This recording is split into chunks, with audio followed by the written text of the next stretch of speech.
Drums, please. How you doing, wrestling fans? This is Joseph Knight, the owner of the Classic Wrestling Association. Join us on August 31st in Paterson, New Jersey at the Center City Mall.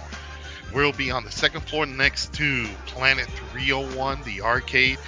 We're going to have our big event called Summer Bash. So come join us. It's again August 31st, Saturday. It's a 7 o'clock start.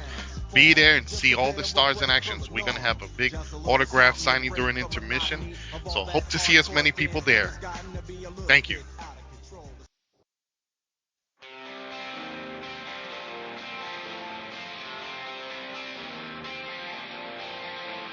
This is Joseph Knight, owner of the CWA. You're listening to me on the Hardcore Wrestling Radio. In conjunction with Hardcore Wrestling Radio and WGS-TV, we'd like to welcome you to this very special interview being conducted tonight, ladies and gentlemen. First off, let me introduce the co-host for tonight's interview. Of course, you guys know me as the Wrestle Gamer. Double B Billy Boudreaux from YouTube.com/WrestleGamer. We also have the host of Hardcore Wrestling Radio. He is the Illuminous One, the Shining Star, Rick Starr. Rick, how you shining? You know me, Billy. I'm always shining brightly. And yes, ladies and gentlemen, he is a resident paranormal investigator and resident Dixie Carter queef chaser. Yes, to this very day, he still does it. It's the son of a bitch known as Andy. Andy, how you doing? I'm doing fine, thank you. And it's rather dark here in the UK. Oh, God. He's our resident music mogul over on YouTube.com/Lance Moss TV. He is the incomparable Lance Moss. Lance, how you doing? I'm doing good. Thanks for having me.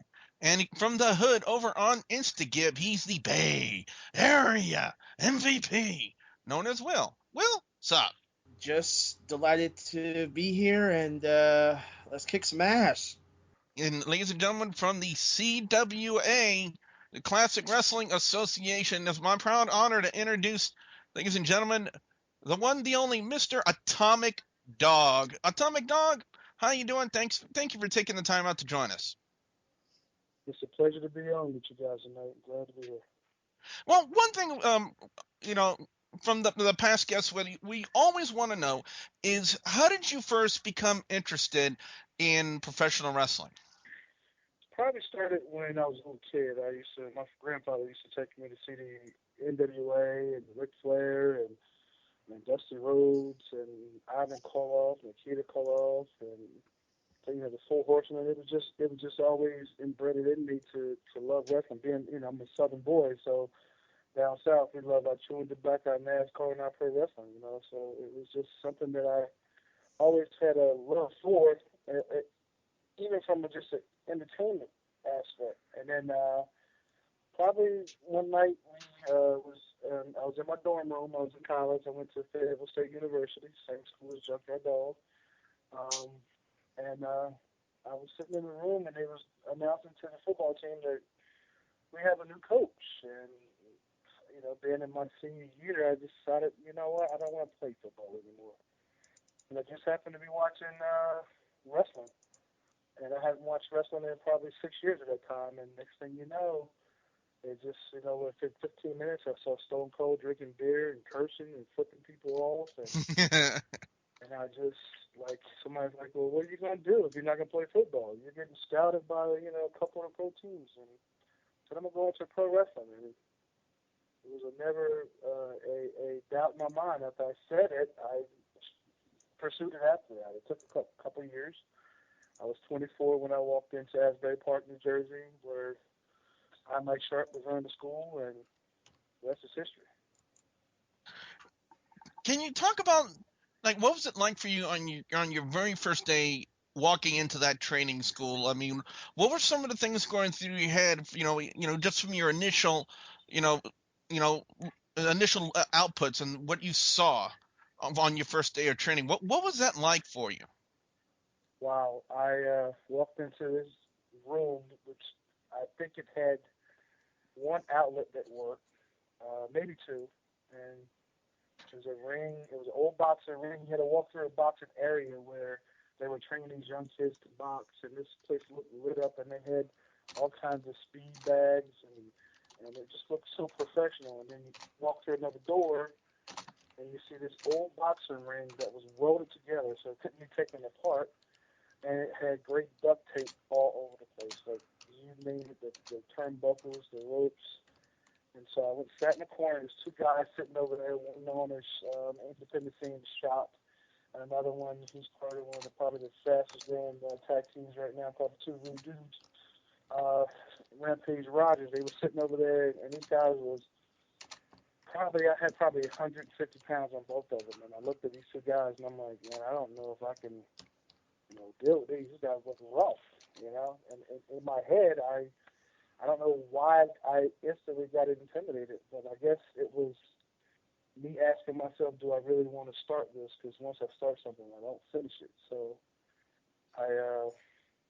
actually I got teamed up with Rampage Rogers to learn how to lock up and all this stuff. And Iron Mike Sharp was going through it, and he was telling me what to do. And probably after the third lockup, he asked me, he said, have you ever done this before? I said, no. He says, well, it seems like you've had some training or something, because,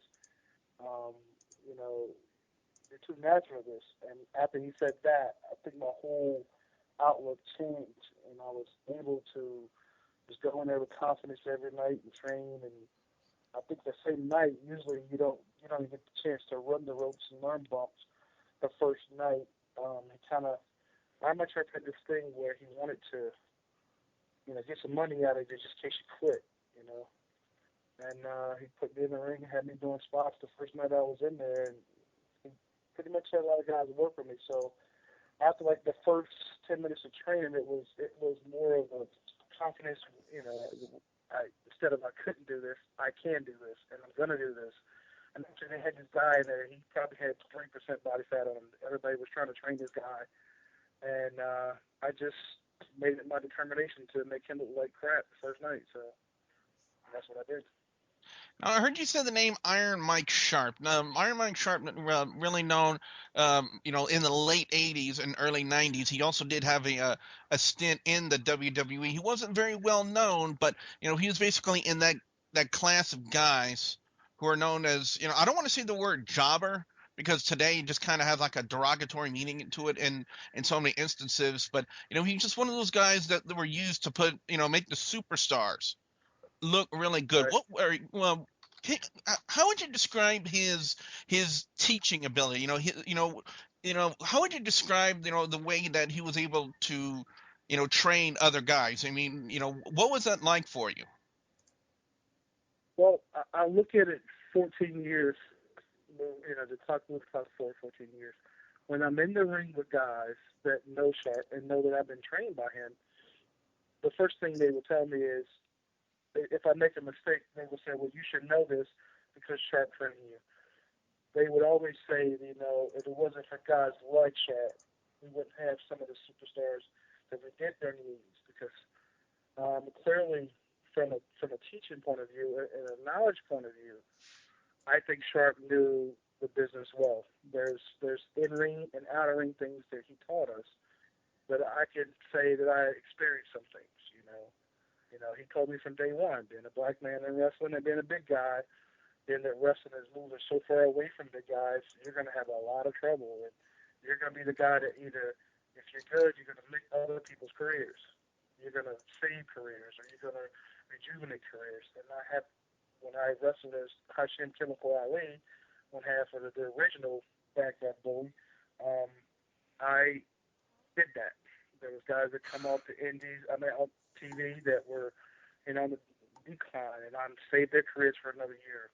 Or guys that was trying to reinvent themselves, or there's even guys that could barely stand up and tie their boots, but I go in every night and make them look good. So he kind of prepared me for these things, and the in-ring work, he let my natural athletic abilities take its place. I'm probably one of the few 335-pound men that can throw a tilt-a-whirl hair scissors or Frankensteiner or drop kick, and not on small people, not on short people, but I can get their moves. So that aspect, he kind of left that up to me, and he never questioned why I wanted to learn anything, but he was always willing to teach me how to do things better. He taught us ring presence. If you didn't have charisma, he wouldn't really give you pointers. He told us to yell at the walls, yell at the empty chairs while we were training because in shows you have to do that. So his training to me was probably some of the best. I know guys that's been trained other places, and I see these guys, and I'm like, you're in the main event, you're boring. And I mean, that's just as blunt as I can be. But I don't say anything. He told us to respect the business and respect the workers, and that's just one of those things that I've kept with me since 1999. Can you talk to us about your very first match as a professional wrestler?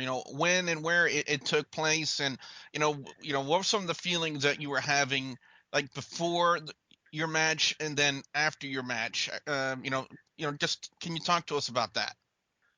Prior to my singles debut, I did a lot of battle royals on indies back in when I first started. Every show had a battle royal. I did some managing as a wrestler manager, or did a couple of run-ins where I took bumps for guys that couldn't bump if they were already laying down. And I finally got my in-ring one-on-one debut actually in 2000, January 2000, for a company called Bloody Rage American Wrestling, or short for Brawl. Crazy story is they used me before. I make sure I got the 5 weeks of training and try to get me booked in a singles match. And the guy was like, oh, he's too green. He's only had 5 weeks. I don't want to use him, give him some time. So he did said, I do need somebody to run my music. So I went and started playing the music for, the guys. And the guy brought me a Metallica CD, and he says, play 1. Now, everybody told me play track 1, play track 3, play track 4. He tells me to play 1. So I load up his music, his match come up, and I play track 1. Not being a Metallica listener, I didn't know there was a song named 1 on the CD. And this guy, what's his name, Derek Starr. And I'm like, this guy's coming out to the ring, and probably the best crowd they had when I worked for them in that building. And this is in Yardville, place they do auctions and bingo and stuff like this. And he's coming out, he's yelling at me, he's giving me the finger, and he don't care if this kid's there. I mean, he's giving it to me.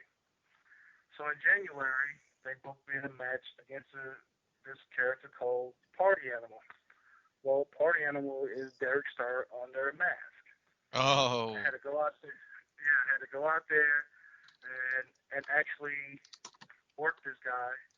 And I think, I make sure it told me to, guy, everyone start to disrespect you in that ring.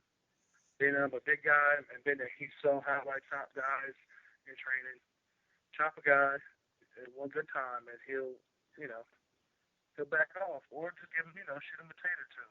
So, the first thing I did was I attacked him from behind and all this stuff. And actually, he attacked me from behind and then turned around, and I gave him a deal. The first thing I did was I shot him one to the jaw, shot him into the ropes, and gave him a drop kick.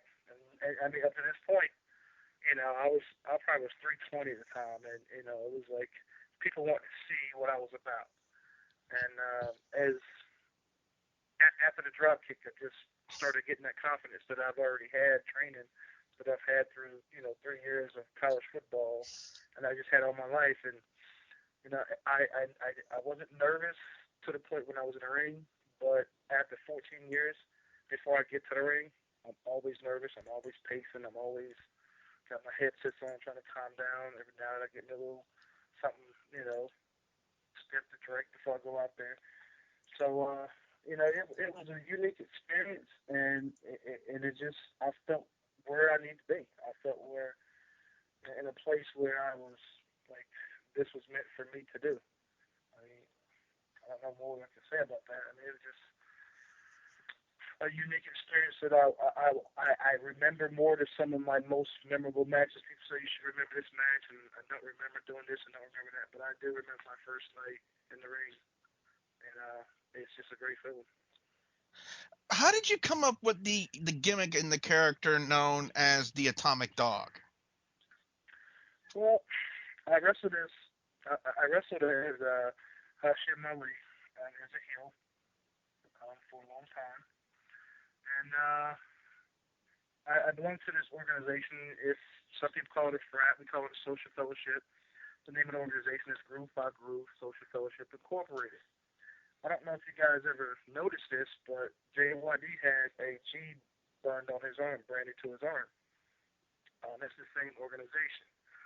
So being that I'm alumni of Fayetteville State University, just as he is, and I'm a member of the same social fellowship slash fraternity as he is, I felt like I just needed to shake off the uh, anti-American gimmick for a while and just go babyface and just try something different. I mean, to be totally honest with you, I thought if I did it right, that Dance or Dixie would come knocking at my door.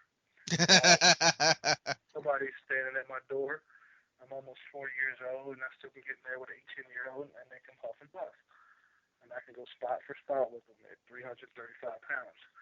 So, but it was just something to show a little respect to my brother, my group brother, and to kind of show some pride of being from Fayetteville State. I am from Fayetteville, North Carolina, so there's a lot of pride in JYD in that town. I mean, he always made that his. I don't know if people know this, but that was his second home. That was his stomping grounds. He felt comfortable there. He would go visit schools that people he went to school with work in, and I remember a long time ago, I was a little kid. He was playing cards at my aunt who just passed away at her house. So it was kind of like something that I owed him, something that I owed my school, and just everybody always remember other greats, and I just felt like he deserved the same. I mean, people dispute this, but he was one of the first wrestlers, if not the first, to start using music. So I mean, other people are starting to take credit for it, but from a lot of old hits that I hear tell the story, he was the first one to really start using music. So it's kind of like, let's not forget him. And I do have fun with it. The kids, I bring the kids in the ring. I don't do everything he does, but I juke. I bring the kids in the ring. I bark. But when with a bell ring, it's kind of like a different take on it. I felt like he was one of the misused wrestlers in the WWE. I mean, if you really look at his career, and I did a lot of studying, and I watched him back in, he really was a fan favorite. He was in some big matches, but he always made, the person that he's working with better, or made them the star. He did a lot of jobs for WWE, but he never got that big break for WWE. Yeah, I have to agree with you on that one. I also recall in one instance he worked a match with Harley Race at WrestleMania 3 when he was under the King gimmick, where the crown actually was like a defendable title at that time, and that was a really good matchup in itself. And in some instances, I have to agree with you that Junkyard Dog was really a misused talent in the World Wrestling Federation back in those days. But some people might look at that and say, wrestling back in those days and wrestling today might be considered two different types of industries at that time. Would you agree with that assessment? Oh yes, I mean, I do. I do still think, and it goes back to what Sharp was telling me. I still think skin color plays a big difference. In why things are the way they are. But I think also, kind of like we had the days of Andre the Giant, Big John Studd, and wrestlers started to get smaller, and they started looking more defined and like more like bodybuilders than like wrestlers, and even today, look at it now. I mean, you got a guy like Mark Henry who, for a big man, is owed some just due by what they do. Even in the instance where, for 5 seconds, they rather put Daniel Bryan over to make him shine and make him the champ, and everybody's cheering for him and brush over the big guy. So I think there's a lot of things that are repeating themselves to me. Well, Atomic Dog, at this time, I'd like to pass on the line of questioning to the host of Hardcore Wrestling Radio, the illuminous one, the shining star, Rick Starr. Rick, you're up. Thanks, Billy. Well, Atomic Dog, again, thank you for coming on the show. You talked real quick about how WWF superstars or WWE superstars were misused in that era. Real quick, what kind of other superstars would you say do you think were misused offhand? You know, I'm a realist, and there's guys that people probably don't remember or probably never thought of as a talent. I just think like a guy like you go back to like we talked about jobbers. You go back to the NWA days. There was a guy named Rocky King. Rocky King, from what I was told by guys that worked with him, had the best body in wrestling, had the best stamina in wrestling, had the best ability, and all he was ever used as is a jobber. I had, recently through Facebook, was able to, just sit down and chat with him, and he has so much knowledge, and he's always been one of those guys that know the business. He's known the business, as a learning tool when he was, young. I think a guy like Alex Wright. I mean, people don't think of guys like him. Alex Wright was a talent. He was a natural talent, and I thought he could have been a little bit better used, by WCW. The late Jerry DeWalt Tootie.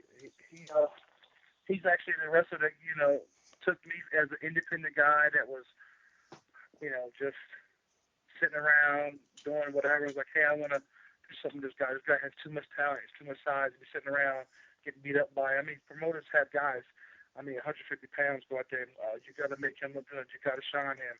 You got to let him bump you around. I mean, he kind of like started this whole fire thing in me. WCW never used him well. I thought he should have been one of those guys in the top. When they had Sid Vicious come in and be the champion, I think Jerry should have been there. Even today, MVP, when he was with WWE, I thought he could have been used better. Cody Rhodes could be used a lot better than what they used Cody. I like his style, I like his work. There's so many guys. I can't even. If I go back and I can look at it now, there's so many guys. That Kofi Kingston is another guy. I mean, he's always going to be that mid-card guy, but he always give you that main event type match. These guys are just hungry guys that's working out there. I look in TNA, and I'm so glad that finally somebody says, hey, let's put Bubba Ray in a position where he can shine. He's always been the big heel, the big guy, and then finally they said, let's shine him. And he's now getting his due, which he should have had it a long time ago. One of the best matches I've ever seen was another guy that and unfortunately he just never got. There's a lot of things with him that keeps him from being this guy. But one of the best matches I've ever seen was RVD versus Balls Mahoney. No. On a pay-per-view. Yeah. And I've watched that match over and over, and every time I see Balls, I just saw him 2 weeks ago at we was booked all weekend together, and I was playing with his little son Chris, who looks just like him, and all I could talk about was that RVD match he had, and that was one of the best matches I've ever seen. I mean, even during the ECW days, why didn't they use Balls Mahoney a little bit better? As a talent, as a worker, he can work. We had this thing last Saturday, 2 Saturdays ago, when we had a show down near my house, and the main event got changed. Whatever, using a chair as a finish. So, Balls, said, don't worry. Told the guy, we're going out now. They're playing your music. Don't worry about it. We're just gonna go out there and work. And this is a 400-pound guy. He's working. His Balls went out there, did a little hardcore, but worked this 400-pounder guy. So when he got back to the locker room, he says, I never worked so hard in my life. Balls just went out there and called spots and did whatever. I mean, I think Balls Mahoney is one of the least used and misused guys ever in this business, by far. Wow. Now, and it's shocking for a lot of people because people don't see him as a guy that can get up there and throw arm drags and hip tosses and do whatever. But I mean, I've seen him work. I've been in there with them many a times, where they didn't want a chair shot, and we had to go out there and work. Yeah. And let me ask you, like, you've obviously, between WWE and TNA, obviously there's a lot of big problems with TNA. We have actually even had Joseph Knight on the show and talking about the problems with TNA. What do you personally as a wrestler, from a wrestler's standpoint, what do you see the problems within TNA? Same thing with WCW, paying the wrong people too much money. Very simple, cutting short and sweet. There's more to it. There's more to it. I don't see them calling me or emailing me or booking me for a tryout. I'm just speaking my mind. Yeah. I think some of the things that they do, they'd rather build up their X division and these, still call them cruiserweights. They take the talent that they have, why is they're using this Joseph Parks gimmick? Why? Yeah, I totally agree with you. You kill a great gimmick in Abyss for this? And bring in a lame ass event, a lame ass gimmick. Yeah. If I may say, preaching to the choir. You might as well bring what was the gimmick where the guy that CW fell through the when they had this guy with his fake what was the Star Wars head on and that Shockmaster. Yeah. Shockmaster. You should have brought. Why did bring the Shockmaster and then bring that in? They let guys like Jay Lethal go and Homicide go, and what do they bring in? And next week I can actually ask the Shockmaster that question. But sure, ask him. Sure. Hell, you can replay it. From we as wrestlers are wrestling fans. Yeah, absolutely. So when we see stuff that don't entertain us, as a wrestler, I can say that's crap. If I was hosting a radio show with you guys and I did something horrible, you'd say that was crap because you do this for a living. You do this not as a hobby but as a business. And as a wrestler, I'm like, wow, I really love this guy at this. Now they bring in this. Yeah. And then some of the guys they let go versus some of the guys they should have let go, which I won't say no names because I'll trash some of them. When you see crap, you see crap. Why keep a guy on that you're not going to put in the ring? Other than come out there and be somebody's gopher. I always tell the independent guys. He says, "Oh, I've got too many people here that I don't have to put everybody in the ring." Don't book people you're not going to work. If you don't want me to work, don't book me. I'll pay for a ticket and to fill up a seat since I'm a sit in it, and I'll watch the show. But don't put me, don't put yourself in that situation where you put crap out there just because they're there. And then you got better wrestlers sitting in the back. Yeah, absolutely. I think that's what happens when when the roster gets too big. And that happens, I think, even on both ends. Even with WWE, when you have like too many people, a lot of the good wrestlers don't get to shine. No. It just, I see guys come up there and I'm like, oh my gosh. And I was told, I was always taught when you get a shot, you get that TV time, you are a commercial for the brand. Your match is nothing but future T-shirt sales or future ticket sales for WrestleMania 45. So, go out there and do your best. And then you got to follow some crap in the ring. And even on the independents, I see this. And you got to follow some crap. And you get guys come back there and say, "Oh, baby, that was so great." 14-year vet, and just as a guy that don't hold his son, that was crap. I'll tell you. Did you watch my match? I watched part of it, and then it got to the point where it was crap, and I left. These guys always want to know. And I see some crappy finishes. TNA had a match with camp. It was Aries and, gosh, who was it? Oh, my gosh. Might have been the champ. The guy's the champ now. And then they had a crap finish where it was they both laid their arms out and one got their shoulder up. Like they had a 5-star match, like something that I would pay money to see. Don't pay per view. Wasn't that him and AJ Styles? AJ Styles. Who is to me I don't know why he is not the biggest wrestling star. And you heard me earlier say, he's cruiserweights, but I've watched the man come up, and I just love his style. I love what he's doing now. But they're not using him enough. They're not using him the right way. The TNA Sting of the NWA days. A lot of the NWO days. I've heard a lot of people say it, and I disagree. I mean, it's very similar to Sting.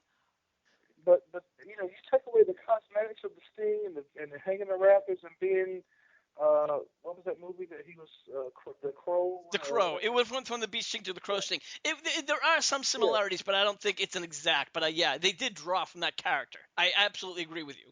But yeah. I think he did. I think he's pulling it off a little bit better, if you ask me. Definitely. And because nothing against Sting, because Sting is probably if I did a top 10, Sting would be in it. He did his gimmick well, but I think to bring that back and even just for a smart wrestling fan, they can see through it. Yeah. Just like when I'm out there in the ring, people are yelling JYD. A smart wrestling fan, I know what's going on.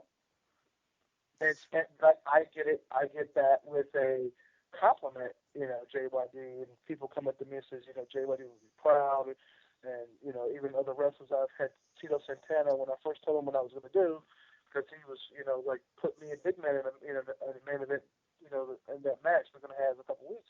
It's like, no, because he's turned babyface and blah, blah, blah, blah. And I kind of sat down with him and, picked his brain. And then, a couple weeks ago, we did a show for Little League Baseball league. And he finally came over and told me, he's like, man, JYD would be proud. Yeah. Moving forward with this whole AJ Styles thing, I just think he could have been used better to still play the same role, but not do it like make me think of Sting. Yeah. And it's understandable. It really is. I want to move on real quick move back into your career. Now you're with the Classic Wrestling Alliance, and how long have you been with CWA? We did a show. They did have a promotion. He and another guy had a joint promotion called WWO, and we did one show with them. And then they decided to part their ways as partners, so they can remain friends, I guess. And so this next show is coming up on the 31st. Would be actually the first inaugural CWA show.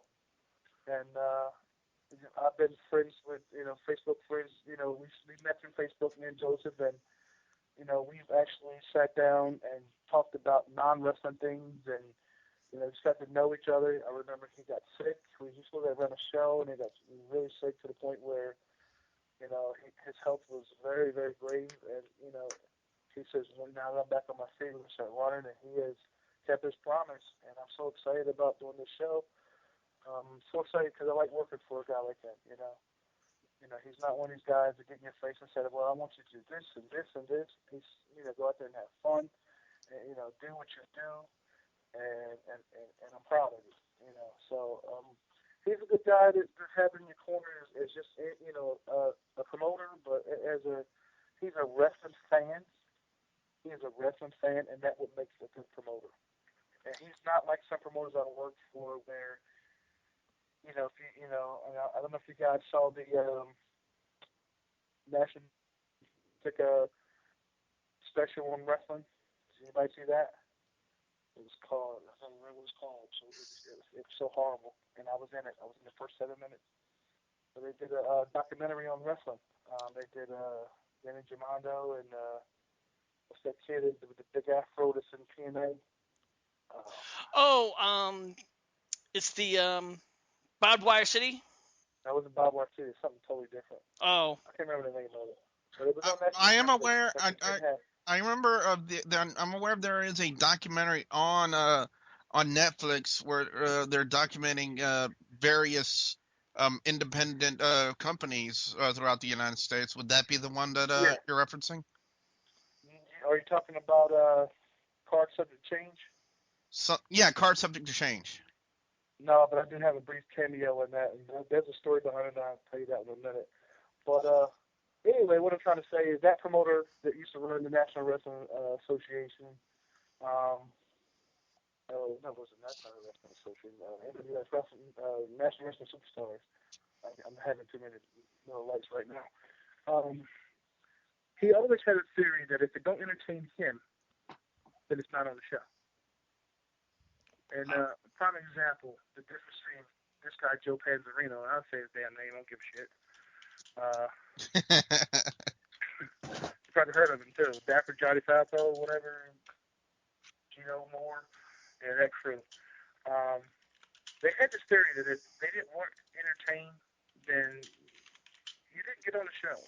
So when we started doing the Baghdad Bullies, actually I started out as, during the war and all this stuff after 9/11, I really wanted to do something where it make people just throw stuff at me, want to fight me. I mean, I had death threats as Hashim Chemical Ali. I'd come out there and cut anti-American promos, and I would blame the people that bullied me, and they didn't like that. And I got the rest of the Patriot. They didn't like it because I didn't make a buffoon of myself. So what they did was they brought in a partner and called him Saddam Insane and have him come out there, big Harry, he's my boy, come out there. He could do a Sheik, he does a Sheik impression. And I had to put a scarf over my mouth just to go out there and not break kayfabe and not laugh. And I was out there laughing, and I'd also be the serious, And he would go out there and he would get wedgied and just roll and his belly be hanging and stuff be hanging out. And, one night he bent over, his balls came out the back of his gimmick, and that's what they wanted. And then they wanted me to follow suit and do like stupid 69 spots and have people's ass in my face. And that's not the character I was running. Oh. So when I switched over to Atomic Dog, they wanted me to start biting people on the ass. I'm not biting no man's ass. I don't get no man's ass. No. And that's the type of promoter he is versus Joseph, where he's laid back. He's not, he's not in your face. The first show I had with him, he came over, instead of giving me a shake, gave me a big hug. Glad to meet you. All these chats we've had, I'm so glad that we can see face to face. Get dressed wherever you wanna. It wasn't like, hey, let me wait to get paid. My money was in my hand. And it was like, go out there and enjoy yourself, and hopefully you do well, selling your pictures. And I'm so glad to have. I mean, it was almost like, damn, I might have to kiss him for the nights out. Please give me a lot of compliments, And that was refreshing for me because I haven't had that in a long time. Yeah, and I think that's what's like working for him. And I work with guys that I didn't know. I mean, like when Vito was on the show, I know him, and Magic was on the show, I know him. But these other guys I didn't know. I mean, he made sure they knew who I was. Like he did introductions to these guys, So and he brings in good guys. Some of my good Facebook friends are guys that work for him. How you doing, wrestling fans? This is Joseph Knight, the owner of the Classic Wrestling Association. Join us on August 31st in Paterson, New Jersey at the Center City Mall. We'll be on the second floor next to Planet 301, the arcade. We're going to have our big event called Summer Bash. So come join us. It's, again, August 31st, Saturday. It's a 7 o'clock start. Be there and see all the stars in action. So we're going to have a big autograph signing during intermission. So hope to see as many people there. Thank you. Yes. The man is committed. He comes from like 6 hours away to run shows in Jersey. Wow. That he is makes more than one trip. If there's a podcast taping somewhere or anything, that he has to be at, he would drive during the week and make sure he makes that. And it's you don't get other promoters. You get promoters complain about running a show in their hometown. wow. I've had that. Like it took me 10 minutes to get here, and a pothole over here, and I'm losing money. I've never heard the man in all the conversations I've had with him. He never once talked about making money for himself. Wow. Not once. Jeez. Not once. That's dedication. Now, You guys have a big show coming up, August 31st, Summer Bash, where you will be facing Jason Knight. Let's talk about that match a little bit. Yeah, this is when I first started getting ECWs, North Carolina, I saw Jason as just a manager. But through the internet and through just being a wrestling fan, I've actually got to make him work. And then you go back to that question of misused wrestlers. Jason is one of them. So for me, it's exciting to be in there with a guy that has some ability that was never used. And I'm glad now he's going to be using it. I'm bringing my A game, and hopefully he's going to bring his. I'm going to give fans what they want to see. It's a title bout for the CWA Championship. So see how the cards unfold. Well, it should be an excellent match, and again, everyone, that's going to be the Summer Bash, August 31st, and that's going to be over at the center. That's going to be up in the mall. I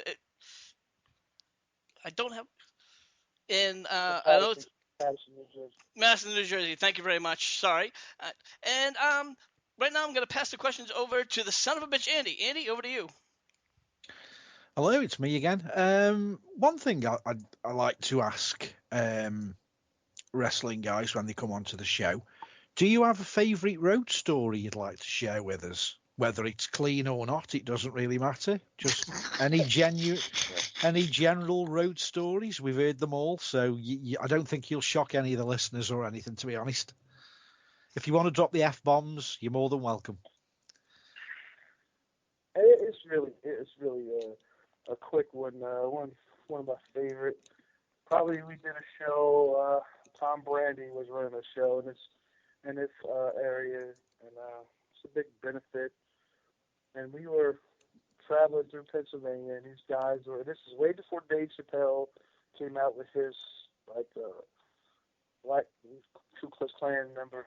So these white kids was blasting some DMX in the car next to me, and it was a long trip, and I pretty much about a trip getting it was 3 hours we had to go, not even 3 hours.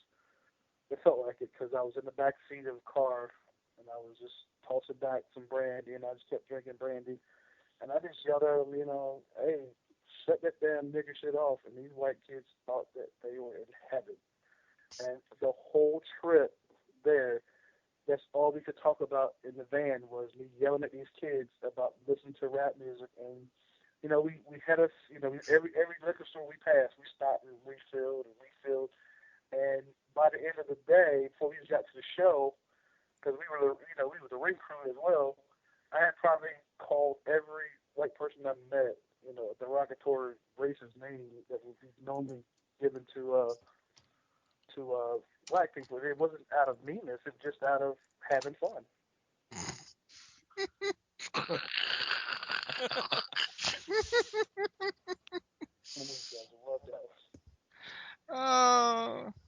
And it's so your style, Andy.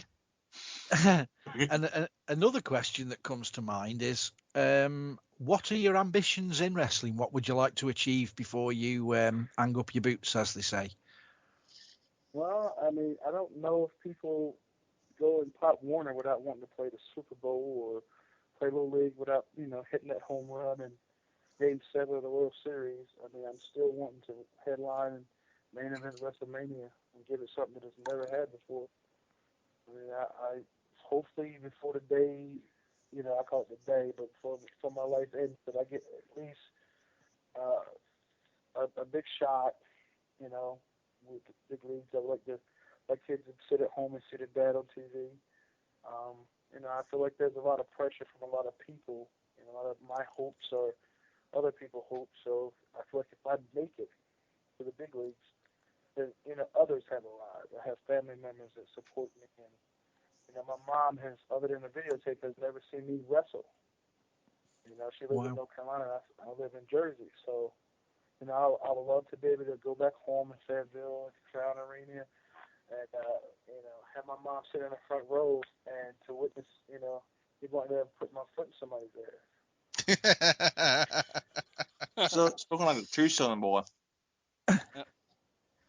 Do you think with the internet and most fans being aware of what goes on behind the scenes in wrestling, do you find that it's more difficult to make fans believe that what you're actually doing in the ring is legit? Not saying that it's fake, because we all know it's not fake. It's predetermined, I think, is the best expression. And most wrestlers would say, if you think it's fake, get in the ring with me for 5 minutes. But do you think with like the smart fans now that know that some of the kicks aren't real, some of the punches aren't real, there's a way that you actually do the kicks and the punches to protect yourself and the other wrestler? Do you think that's a bad thing? Because it's like breaking the magician's code, so to speak. Do you think that affects you in any way? I totally. Even today, they just put up a post about a show that we're having in October for another promotion, and every wrestler that's on that poster had to go on there and comment and tag each other into the comments and talk about what they're going to do after the show, and I've seen tweets about what happened in the locker room, and actually a year ago I kind of snapped in the locker room because there were more tweets about what was happening behind the scenes and more YouTube that was happening before the shows and in the locker room than they were for the shows. I think if wrestlers put the effort they had in the internet trying to build themselves up into their work, into their craft, then the internet would talk about them, but in a different way. You get some guys go and on their personal Facebooks and they only know how to be in their wrestling characters or Twitter. It's like, guys, give it a break. You're gonna get the coverage if you do what you're supposed to do. I make sure pillars. If you want people to talk about you, go out there and put in the work. Don't go out there and make a buffoon of yourself and then turn around and want somebody to say something good about you. If somebody asked me the other day, they're like, let's make a statement. We was talking on the way home, like, you're one of the guys that, we hate to say this, but you might be one of those guys that be the best that never was. Why do you think that? And I always tell them it's my attitude. But see, at least I know that. I know it's not my work. I mean, there's things I could do better. I could be in better shape, I probably shouldn't be drinking this beer after a hard workout tonight. And, I know that. But at the same time, I don't get on the internet and want to put my crap out there and then want somebody to come and say, oh, in this match, when you did this and did that. Like, really, guys? Are you serious? Or secretly filming drama in the locker room. I'm old Southern boy. You got a problem with somebody, you go behind the woodshed, you deal with it, and you come back. And you leave it behind the woodshed. I mean, there's an incident, I won't say the name, but somebody got punched in the face one night because he was being disrespectful. And next thing you know, by the time I got home, from what I understand, it was recorded, and I made him take it down. I told the person who had put it up, you better take it down because I know who it was, and you'll be next. And they took it down. But at the same time, it got so many tweets that this person got punched in the face, and had wrestlers that this boy hangs out with. They want to tell the guys to stick me in the ring and put a hit out on me because I did this to their boy. And I said, you know what?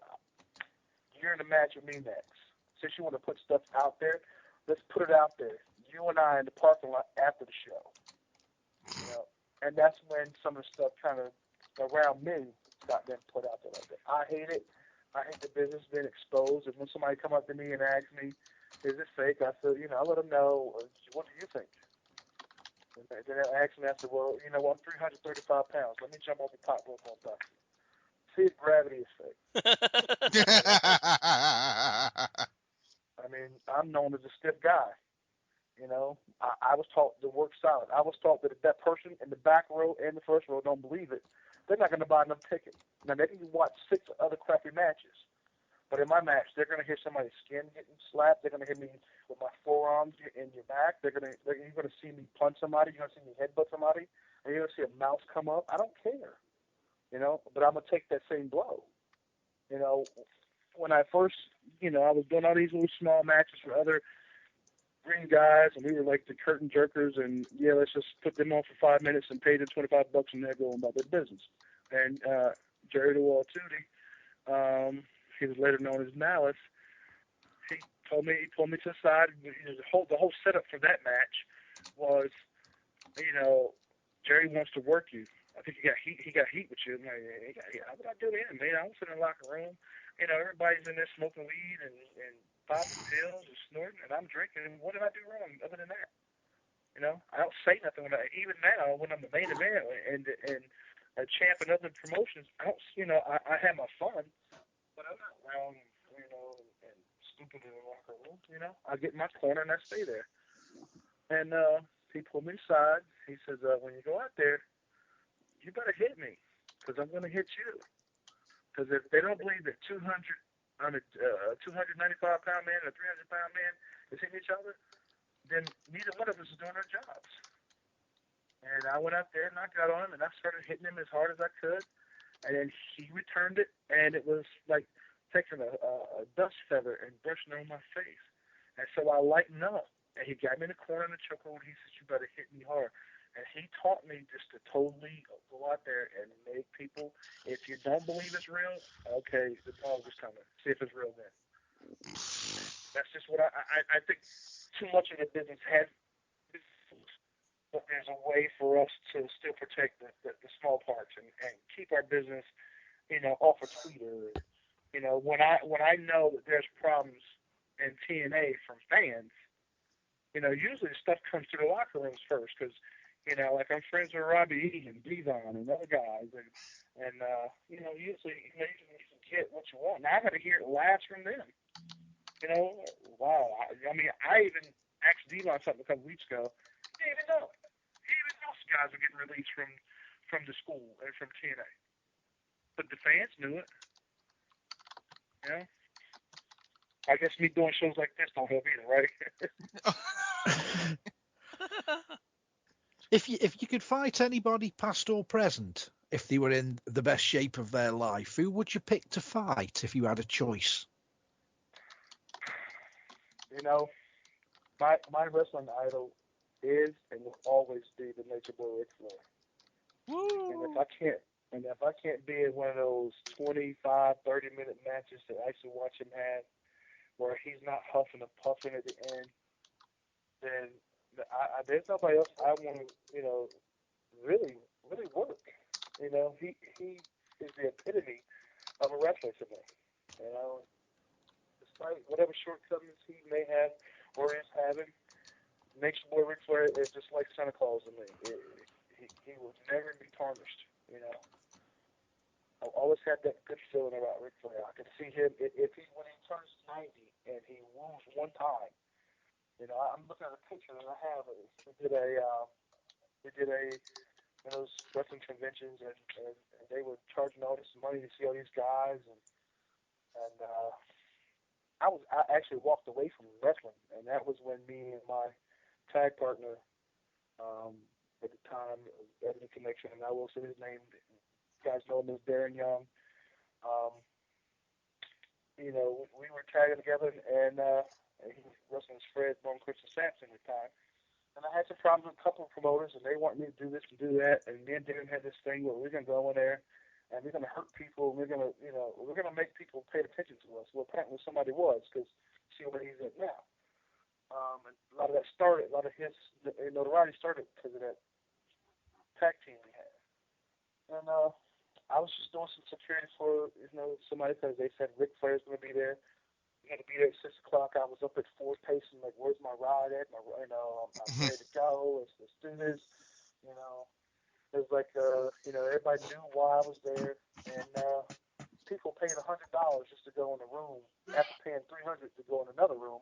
Paid an additional $100 to go see Ric Flair. And I'm talking about like 200 to 300 people paid this extra money.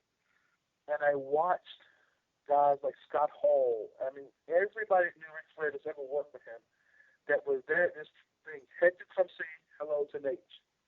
And to every man that wooed and every woman that wooed, he wooed out. for 3 solid hours. And when he went to a bathroom break, I wondered, he had his personal security. I was part of that for a while. Yes, I did 2 shots of Jack Daniels and a beer with Ric Flair at 6 o'clock in the morning because I was told to take this to a certain room. And when I opened the door, Ric Flair opens the door, putting on his tie. He's like, set it down. I went to turn out. He's like, where are you going? There's 3 shots and 3 beers. There's 3 of us in the room. Let's have a shot. I snuck in the bathroom where he was at, and I pretended like I was, using the bathroom, just you saw me earlier. And I just asked him the one question that I've never asked another wrestler is, how did you get to this? How did you get to be the biggest name in wrestling today, in my opinion? And he told me it's all about the people that come to pay $5 or pay $5,000 to come see you wrestle. It's not about you. And so that really made me come back to the business. And that's when I started this whole idea of putting together the Atomic Dog. And it took me a while to do it. It took me a while to get to the point where I had to get my foot back in the door of the business. And I've been taking that with me ever since I've had that conversation. So for me to be in there with the person that said, give it all to the fans and leave it all in the ring, that would be just a big, I would go an hour with it. I don't care how much option I'm going to need afterwards. If I got to go get me a beer in between it, I'll go an hour with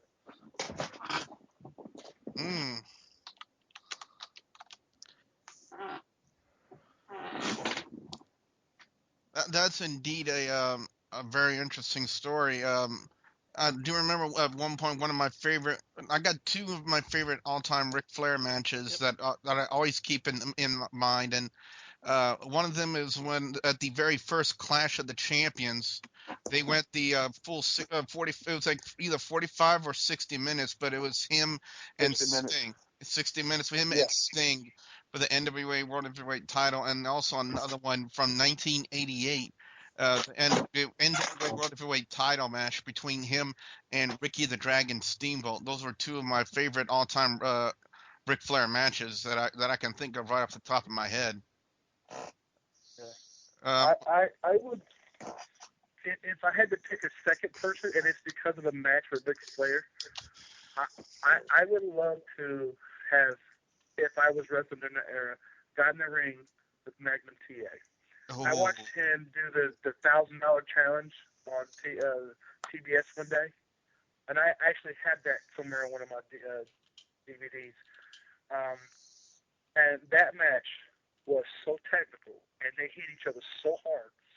And I've heard Magnum say that he never worked with Ric Flair in such a short period of time as a TV taping and worked so hard. But Magnum TA was a talent before his accident. I thought he was going to be the next big thing in wrestling up until that point. I liked what he did with Ricky Steamboat and Sting. I know the meaning behind it with Ric Flair. These guys that he pushed, but he also pushed for Magnum TA, and I think that that stands out to me as one of the best matches I've ever seen in my life. And that was actually something they did on TV, not like a pay-per-view or Clash or just a big live event. Yeah, absolutely. Well, right now we're going to pass the questions over to Will. Will, over to you. Hello again, Atomic Dog. How's it going? It's going okay. All right, cool. I'm getting some questions here from our HWR Facebook page, and I'm going to go ahead and read a couple. The first one we have is from Mike C. He asked, he wanted to know, how was it like having Darren Young as a tag team partner? It was great. He was like the quiet guy, when it comes to the 2 of us, and we actually were opponents for, a couple of promotions. We wrestled each other.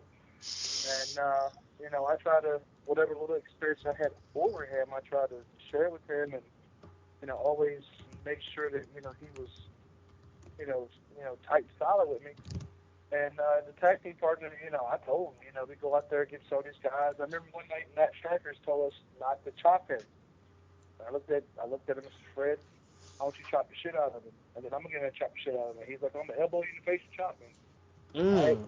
Wow. I told him, oh, when he elbows you, you chop him again, and then when he elbows you again, you stiff him in the face.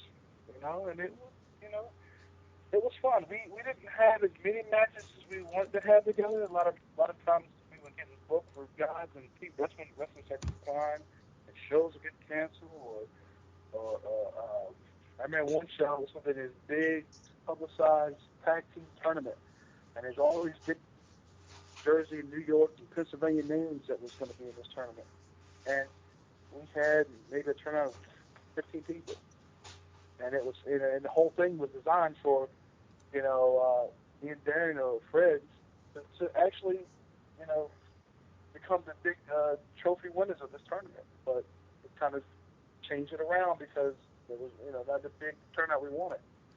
We never had any problems together. It was always cool. That's good to hear. Good to hear. And I guess my final question I would have to bring to your attention is recently CWA acquired a new spot. It's at the Center City Mall. Kind of want to get your thoughts about that new location. I haven't seen the place yet, but I know they said it's going to be better for business. And when I hear that part, then better for business means better money for me, better money for the company, better exposure. We can attract more people. Um, and when you do things like that, it's better for the whole business, not just CWA, but wrestling business. Above all. And I think that if we could get independent, especially back in New Jersey, the way they were when I first started with wrestling, I think that we are going to have a lot of success, and it will benefit the CWA. If other people are running shows, and if we're putting on a good show over there in Patterson, I think we can create a hot spot. And when he told us about the new venue, he was excited, and so that means to me that it's going to benefit us as wrestlers. The more exposure we have, the more people that's going to be talking about us, and the more people that's going to come back and tell somebody, hey, come with me to CWA shows over at the mall. That so many things that's going on there, but also you have this great wrestling. There you go. And that's pretty much about it, Tom. I'd like to thank you for answering questions. Good to hear from you. I'm going to pass it over now to the incomparable Lance Moss. Lance, you're up now. Atomic Dog, how's it going tonight? It's going okay. I got a couple questions for you. First one, how'd you get your start in wrestling? I think that was Yeah, we covered that already. yeah, we covered that. Billy Uh, has. Wow. Dang it. Well, and somebody from our Facebook page, Ashton Spurlock, wanted to know what your opinions are over WWE having heat with Ric Flair over the WWE 2K14 event. These what they call them boardroom brawls they have.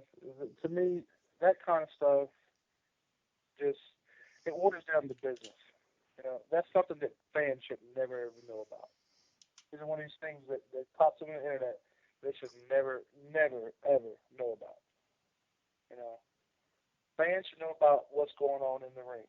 You know, what's going on with the promotion. Is their favorite wrestler, going to be on TV tonight or on the independent card, or is he not really working with this promotion? Where he's going to be?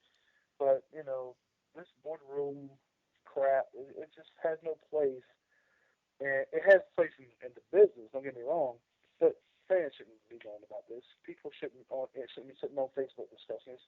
And I mean, I read so much stuff all the time about this one is upset about, so and so living on a video game, or they got his nose wrong, or it's crap to me. I mean, it's really crap. I mean, you should be honored that you're even part of the shit. Yeah, and I think that's just the WWE. I think honestly the WWE just takes things a little too far sometimes. I mean, I understand that they're a business, and I understand from their standpoint they have to be professional. But I mean, I saw the WWE 30 years synopsis of WrestleMania synopsis, and Ric Flair really was He was Ric Flair. sauced. He was Yeah, sauced. he was sauced, but I mean, I found it more entertainment than anything else. I mean, I watched the first part and I was bored to shit when Ric Flair came on. I was laughing my ass off because some of the Yeah, stuff that I he was mean, saying, it was fun and entertainment. yeah. I you know, I don't know. I just think it just there's this certain things should not be put out there. You know, maybe something like the night before WrestleMania they show certain things or whatever to the boys or whatever, but certain things should not be exposed. And just the bottom line. It's go back to that magician thing. You know, don't show me how the guy got the girl out of the box. Or don't tell me this and that and this story and that. I don't need to know that. I don't need to know how Cinderella really got that glass slipper. You know, she was on her knees, of course. We all know. But, you know, certain things should not be put out there. And then when it blows up in your face, don't get mad about it. I think Andy just got so many wrong ideas in his head just from that statement. Yeah, more than we can count. Or want to even know. Yeah. Well, Atomic Dog, it's been a pleasure. We don't want to take any more of your time. We said we'd only play about half hour. It's been an hour, and it's been an absolute pleasure.